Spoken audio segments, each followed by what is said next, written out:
여러분, 우리가 솔로몬 이야기를 하면서 절대로 빠질 수 없는 두 가지가 있어요. 그게 뭐냐면 하나는 지혜죠. 그래서 우리가 앞에 부분에서 지혜에 대한 얘기를 참 많이 했어요. 또 하나의 주제가 있는데 바로 성전이 그 주제입니다. 이 두 주제가 얼마나 중요했으면 여러분 오늘 본문이 오기까지 계속 지혜와 성전에 대한 이야기가 반복되고 있는 거죠. 특별히 월요일부터 살펴보고 있는 이 6장과 7장의 구절을 보면 어제도 잠시 살펴봤지만 이 성전에 강조점을 두고 있는 그 강조점이 매우 독특한 구조로 등장이 됩니다. 어떤 구조냐면 이 가운데의 7장 1절부터 12절의 왕궁 건축을 제외하고는 앞에 6장과 오늘 우리가 읽었던 나머지 이 7장에 대한 부분들이 다 뭐와 관련되어 있을까요? 성전 건축과 관련되어 있다는 거죠.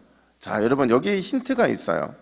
우리가 보통 샌드위치를 먹으면, 햄버거를 먹으면 이 햄버거 빵이 중요합니까? 그 안에 들어있는 내용물이 중요합니까? 그렇죠.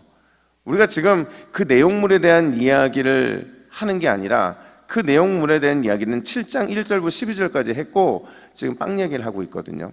그러니까 솔로몬과 관련된 주제가 성전이 중요한데 그 성전이 자기의 궁전과 비교했을 때는 이렇게 강조점이 다르더라는 거예요. 오히려 성전이 더 많은 분량을 차지하고 있는 것 같지만 구조적으로만 놓고 봤을 때는 왕궁 건축에 뭔가 강조점을 두고 있는 듯한 그런 느낌이 보인다는 거죠. 그렇다면 열왕기 기자는 왜 이런 구조를 우리에게 보여주고 있는 걸까? 특별히 오늘은 그 성전에 강조점을 두고 있는 그 모습 속에서 성전의 본질적인 의미가 무엇인가를 한번 살펴보면서 왜 이런 구조가 나올 수밖에 없는지를 잠깐 나눠보겠습니다. 첫 번째로 여러분 우리는요 신앙의 이 본질에 늘 집중해야 된다는 사실을 잊으면 안 돼요. 그러니까 무슨 말이냐면 가시적인 성전도 굉장히 중요합니다. 그러나 그것보다 더 중요한 것이 있다면 신앙의 본질인데 영원한 성전이신 예수님, 그분이 우리의 본질이고 우리는 그분께 집중하는 삶을 살아야 된다는 거예요. 한번 이렇게 물어볼게요. 여러분 성전이 크고 화려하면 아름답고 멋지면 그러면 좋은 성전이 되는 겁니까? 그렇지 않죠.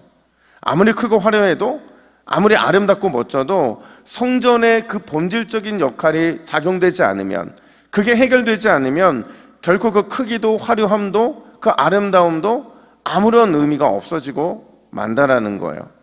그렇다면 과연 성전을 성전되게 하는 그 본질이 뭐냐? 그 본질은 바로 참된 성전이신 예수님, 우리가 성전에 와서 그분을 발견하고 그분을 만나고 그분과 그래야만 성전이 성전에서 역할을 감당하게 된다라는 거예요.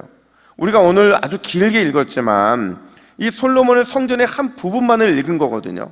그 성전의 한 부분만을 보더라도 참 그 영광이 대단하다, 그 위세가 대단하다라는 것을 우리가 느끼게 되는데 특별히 오늘 본문에서 집중하고 있는 것은 녹수로 만든 거대한 대야, 이걸 뭐라고 불러요? 바다라고 불렀어요. 왜 바다라고 불렀냐? 얼마나 그 크기가 대단한지 그 정도의 물을 저수할 수 있을 만큼의 그 인공적인 무엇인가를 만든다는 게 굉장히 특별했기 때문에 그래요. 우리 23절 말씀을 같이 한번 읽어볼까요? 23절입니다. 시작. 또 바다를 부어 만들었으니 그 직경이 10규빗이요 그 높이는 5규빗이요 주위는 30규빗 줄을 두를 만하며. 자, 크기가 얼마나 되냐면요 환산해 보니까 직경이 4.5m래요 근데 중요한 건 높이에요. 높이가 얼마나 높냐? 2.3m라는 거죠. 사람의 키보다 훨씬 높은 그런 지금 이 바다를 만들었는데 여기에 이제 측량을 해봤다는 거죠. 얼마나 많은 물이 잠기느냐? 44,000리터 정도가 이 물이 저장이 가능하다라는 거죠. 심지어 외관상으로 보면요 그 강력함을 상징하고 있는 소의 형상에 이걸 떠받치고 있어요. 그러니까 굉장히 대단한 그 위험 있는 모습인 거거든요. 그러니까 어마어마한 높바다에 이 저수된 물을 보면서 아마 그 당시에 솔로몬 성전을 방문했던 모든 사람들은 그 분위기에 압도될 수밖에 없었을 거예요. 근데 오늘 본문은 제가 앞서 구조도 말씀을 드렸지만 뭔가 찜찜한 메시지가 숨겨져 있어요. 어떤 메시지냐? 잘하고 있는 것 같은데 정말로 절대적으로 잘한 행동인 것 같지만 그렇지 않다는 거죠. 27절 말씀을 보면 이렇게 말합니다. 27절 우리 함께 읽습니다. 시작. 또 녹수로 받침술에 열을 만들었으니, 똑같은 표현이 27절에 등장합니다. 27절도 있습니다. 시작. 이와 같이 받침술에 10개를 만들었는데. 자, 여러분, 뭐가 문제인지 보이세요? 겉으로 보면 정말 화려하고 멋져 보여요. 그리고 하나님의 영광을 위해서 너무나도 질서정연하게 잘 만들어 놓은 것 같은데, 근데 여러분, 이 물두멍 10개를 움직이려면, 놋바다는 움직일 수 없으니까 물두멍 10개를 움직이려면 이 정도 스케일은 있어야 될 것 같다고 우리는 생각할 수 있겠지만 이게 문제라는 거죠. 왜 문제냐? 민수기 4장 15절에 보면 성물을 움직임에 있어서 그 기물을 어떻게 움직여내려고 말을 하고 있냐면, 진영을 떠날 때에 고아 자손들이 와서 뭐 어떻게 해야 된대요? 매야 된다. 인위적으로 움직이는 것이 아니라 성물은 절대로 만지지 말고 어깨에 매서 옮겨야 된다고 말하고 있거든요. 이게 하나님이 말씀하신 방법이에요. 시대가 바뀌고 또 상황이 바뀌어도 절대로 어겨서는 안 되는 그런 하나님의 말씀의 기준이었는데 그게 깨지고 있는 거죠. 근데 놀랍게도요, 여러분, 이러한 작은 불순종이 그때는 아무렇지도 않은 것처럼 느껴졌지만 나중에 어떤 결과를 가져오냐면, 열왕기하 25장 13절과 16절을 보면 바벨론이 예루살렘을 침공합니다. 침공했는데 하필이면 뭐를 깨트려서 자기네 나라로 가져왔느냐? 바로 이 놋바다, 이 물두멍을, 이거를 깨트려서 가져가 버리더라는 거죠. 그 어마어마한 것을 깨트려서 가져가 버리더라는 거예요. 무슨 의미예요? 기물의 거대함이 중요한 게 아니라는 거예요. 그 속에 담겨진 하나님의 본질과 의미가 중요한 거죠. 더 적극적으로 말하면 성전은 진짜 성전이신 예수님의 그림자에 불과하기 때문에 우리는 늘 예수님께 집중된 삶을 살아야 된다는 거예요. 예수라는 진짜 성전에 집중하지 못하면 아무리 화려한 성전도, 아무리 아름답고 대단한 성전도 진짜가 아니기 때문에 우리를 더 공허하게 만든다는 거죠. 여러분, 오늘 이 새벽에 우리 신앙의 본질에 집중합시다. 신앙의 본질이 누구이십니까? 예수님이시죠.